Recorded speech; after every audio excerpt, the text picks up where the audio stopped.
Hello students, आप सबका स्वागत है study with Deepshikha film of light channel पर। जैसा कि आप सबको पता है 395 आर्टिकल का ये जो सीरीज चल रहा है, इसमें हम लोग पिछले कक्षा में अनुच्छेद 22 तक पढ़ लिए थे। आज की कक्षा में हम अनुच्छेद 32 तक विस्तार से पढ़ेंगे और समझेंगे। जैसे ही ये सीरीज खत्म होगी हम कक्षा 9th और 10th का सिविक्स का कक्षा शुरू करेंगे, क्योंकि कुछ विद्यार्थियों की मांग है कि मैम हमारी कक्षा भी शुरू की जाए। इसके साथ ही जब हम 9th-10th की कक्षाएं शुरू करेंगे, चैप्टर वाइज हम सारे MCQ करेंगे, objective, subjective and all PYQ and all important question related with exam हम कंप्लीट डिस्कस करेंगे। तो चलते हैं आज की कक्षा की ओर। आज की कक्षा की शुरुआत सकारात्मक ऊर्जा के साथ। शिक्षा सबसे शक्तिशाली हथियार है। शिक्षा सबसे शक्तिशाली हथियार है जिसे आप दुनिया को बदलने के लिए उपयोग कर सकते हैं। ये जो सुविचार है, तो एक बार पुनः, education is the most powerful weapon which you can use to change the world. कहता है कि शिक्षा जो है सबसे शक्तिशाली हथियार है, क्योंकि यह लोगों को ज्ञान, कौशल, दृष्टिकोण प्रदान करती है जो उन्हें सूचित निर्णय लेने, समस्याओं को हल करने और सकारात्मक बदलाव लाने में सक्षम बनाते हैं। इसीलिए हम कहते हैं कि शिक्षित बनिए, है ना। ये जो सुविचार दिया गया है हमारे नेल्सन मंडेला जी के द्वारा। तो आप याद रखेंगे कि आप दुनिया को बदलना चाहते हैं तो सर्वप्रथम आपको शिक्षित होना पड़ेगा और शिक्षा को अपने व्यवहार में लागू करना पड़ेगा। तो चलते हैं आज की कक्षा की ओर। आज की कक्षा की शुरुआत जो मौलिक अधिकार के तहत तीसरा जो विषय है, शोषण के विरुद्ध अधिकार। क्या है? शोषण के विरुद्ध अधिकार। आर्टिकल 23 एंड 24 किस बारे में हमें बताता है? शोषण के विरुद्ध अधिकार के बारे में बताता है। आर्टिकल 23 हमें क्या कहता है? मानव के दुर्व्यवहार और बलात् श्रम का प्रतिषेध। मानव के दुर्व्यवहार और बलात् श्रम का प्रतिषेध कौन बताता है? आर्टिकल 23 बताता है। इसके द्वारा किसी व्यक्ति की खरीद बिक्री, बेगारी तथा इस प्रकार का अन्य जबरदस्ती लिया हुआ श्रम निषेध ठहराया गया, जिसका उल्लंघन विधि के अनुसार दंडनीय है। आप किसी के साथ जबरदस्ती काम नहीं करवा सकते, उसके इच्छा के विरुद्ध कोई काम नहीं करवा सकते, है ना। अगर आप ऐसा करते हैं तो ये दंडनीय अपराध है। लेकिन कुछ इस इमरजेंसी छोड़ करके, जैसे ज़रूरत पड़ने पर आपके द्वारा राष्ट्रीय सेवा के लिए आपको बाध्य किया जा सकता है। उसके अलावा किसी व्यक्ति से आप कोई ज़बरदस्ती काम नहीं करवा सकते हैं और नहीं उसकी खरीद बिक्री कर सकते हैं। तो इनके बारे में हमें कौन बताता है? आर्टिकल 23 बताता है। आर्टिकल 24 बालकों के नियोजन का प्रतिषेध। क्या कह रहा है? आर्टिकल 24 किस बारे में कहता है? बालकों के नियोजन के प्रतिषेध, यानी कि 14 से कम वर्ष के आयु वाले बच्चे को कारखाने, खानों या अन्य किसी जोखिम भरे काम पर नियुक्त नहीं किया जा सकता। कहता है आर्टिकल 24 कि 14 से कम उम्र के बच्चे को कारखाने, खाने या फिर अन्य किसी जगह पर काम करने के लिए आप नहीं बाध्य कर सकते हैं। काम करवाना दंडनीय अपराध है ना। अगर आप काम करवाते हैं तो उसके लिए आपको सज़ा मिल सकती है। तो आप याद रखिएगा, दोनों आर्टिकल बहुत इंपॉर्टेंट है, जिसमें ये बहुत ज़्यादा इंपॉर्टेंट है। ये पूछता है आर्टिकल 23, मानव किसी भी व्यक्ति के साथ आप दुर्व्यवहार नहीं कर सकते हैं, ज़बरदस्ती श्रम नहीं करवा सकते हैं, किसी की खरीद बिक्री नहीं कर सकते हैं। लेकिन जब बालकों के बारे में बात करेगा तो आर्टिकल 24 हमें बताता है कि किसी भी बच्चे से, 14 से कम वर्ग के बच्चे से हमें श्रमिक कार्य नहीं करवाना है। अगर आप ऐसा करते हैं तो आपको दंडनीय अपराध हो सकता है। आर्टिकल 25 कहता है, ये जो है मौलिक अधिकार में जो चौथा विषय है, धार्मिक स्वतंत्रता का अधिकार। आर्टिकल 24 जो है, आर्टिकल 25 से 28 तक आता है धार्मिक स्वतंत्रता का अधिकार, जिसमें आर्टिकल 25 कहता है अंतःकरण की और धर्म के अबाध रूप से मानने और आचरण और प्रचार करने की स्वतंत्रता। यानी कि किसी भी व्यक्ति को धर्म को मान सकता है, उसका प्रचार प्रसार कर सकता है, इसके लिए कोई दिक्कत नहीं है। अनुच्छेद 26 कहता है धार्मिक कार्यों के प्रबंधन की स्वतंत्रता। अनुच्छेद 26 क्या कहता है?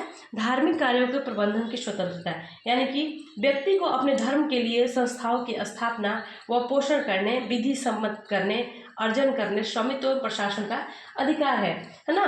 पूजा पाठ करने, उसका प्रचार प्रसार करने, ये सारे व्यक्ति को उसका खुद का अधिकार दिया गया है, उसके लिए कोई अपराध नहीं होगा। आर्टिकल 27 कहता है राज्य किसी भी व्यक्ति को ऐसे कर देने के लिए बाध्य नहीं कर सकता जिसका आप किसी विशेष धर्म अथवा धार्मिक संप्रदाय की उन्नति या पोषण में व्यय करने के लिए विशेष रूप से निश्चित कर दी गई है। कहता है आर्टिकल 27 कि राज्य किसी भी व्यक्ति को ऐसे कर देने के लिए क्या करेगा, बाध्य नहीं करेगा जो धर्म से रिलेटेड हो। जैसे पहले के समय में जजिया और ज़कात जैसे कर दिए जाते थे, लेकिन आज के समय में आप अपनी स्वेच्छा से कहीं देना चाहते हो पैसे तो दे सकते हो, नहीं देना चाहते तो आपको कोई बाध्य नहीं कर सकता है। आर्टिकल 27। आर्टिकल 28 जो हमें बताता है, आर्टिकल 28 ये कहता है कि राज्य विधि से पूर्णतः पोषित किसी शिक्षा संस्थान में कोई धार्मिक शिक्षा नहीं दे जाएगी। ऐसी शिक्षा संस्थान अपने विद्यार्थियों को किसी धार्मिक अनुष्ठान में भाग लेने या किसी धर्मोपदेश में भाग को बलात् सुनने के लिए बाध्य नहीं कर सकता। यानी कि किसी भी शिक्षण संस्थान में किसी धर्म को विशेष रूप से बढ़ावा नहीं दिया जाएगा। वहाँ सभी शिक्षाएं जो है एक समानता के वे में होगी। किसी धर्म को ये नहीं किया जाएगा, नहीं किसी बच्चे को किसी धर्म को अपनाने के लिए बाध्य किया जाएगा, या फिर ऐसी कोई बात नहीं समझाई जाएगी जिससे कोई बच्चे आहत हो अपने धर्म को लेकर के। आर्टिकल मौलिक अधिकार के तहत जो अगला विषय है 5 में संस्कृति एवं शिक्षा का अधिकार, आर्टिकल 29 से 30। आर्टिकल 29 कहता है अल्पसंख्यक वर्गों के हितों के संरक्षण। आर्टिकल 29 क्या कहता है, अल्पसंख्यक वर्गों के हितों का संरक्षण। ये कहता है कि कोई भी अल्पसंख्यक वर्ग अपनी भाषा, लिपि और संस्कृति को सुरक्षित रख सकता है। केवल भाषा, जाति, धर्म, संस्कृति के आधार पर उसे किसी भी सरकारी शैक्षिक संस्था में प्रवेश से नहीं रोका जाएगा। ये नहीं कहा जा सकता कि आप इस धर्म से हो, इस भाषा से हो, चाहे आपका ये संस्कृति है, ये कल्चर है, तो आपको यहाँ पे पढ़ने नहीं दिया जाएगा। ऐसा कोई दिक्कत नहीं है। वर्तमान में 6 समुदाय मुस्लिम, पारसी, ईसाई, सिख, बौद्ध एवं जैन को अल्पसंख्यक वर्ग का दर्जा दिया गया। अगर आपसे पूछता है कि वर्तमान में अल्पसंख्यक वर्ग की श्रेणी में कौन कौन से आते हैं, तो 6 समुदाय जो है आते हैं। कौन कौन से? पारसी, मुस्लिम, ईसाई, सिख, बौद्ध और जैन, है ना। इनको अल्पसंख्यक वर्ग का दर्जा प्रदान है। अल्पसंख्यक समुदाय को विकास को समुचित आधार प्रदान करने के लिए 2005 में तत्कालीन केंद्र सरकार के द्वारा प्रधानमंत्री का 15 सूत्रीय कार्यक्रम भी चलाया गया था। तो आप याद करेंगे कि आर्टिकल 29 हमें क्या बताता है, अल्पसंख्यक वर्गों के हितों का संरक्षण।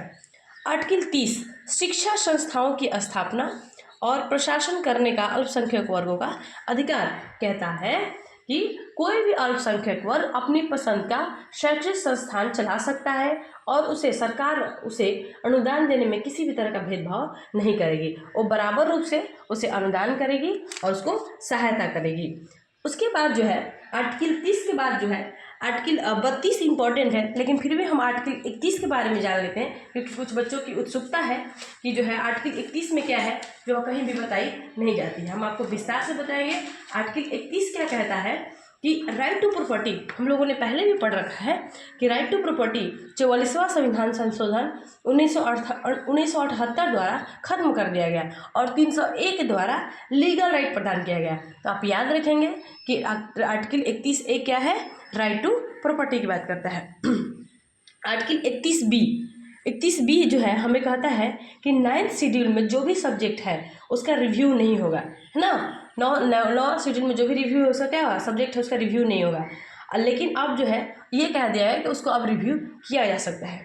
आर्टिकल 31 का सी कहता है कि जब आर्टिकल 31 का सी लागू होता है तो आर्टिकल 14 चला जाता है। बहुत इंटरेस्टिंग है, आपको जानना होगा कि आर्टिकल 31 का सी जब लागू होता है तो आर्टिकल 14 खत्म कर दिया जाता है, समानता का अधिकार भी खत्म हो जाता है।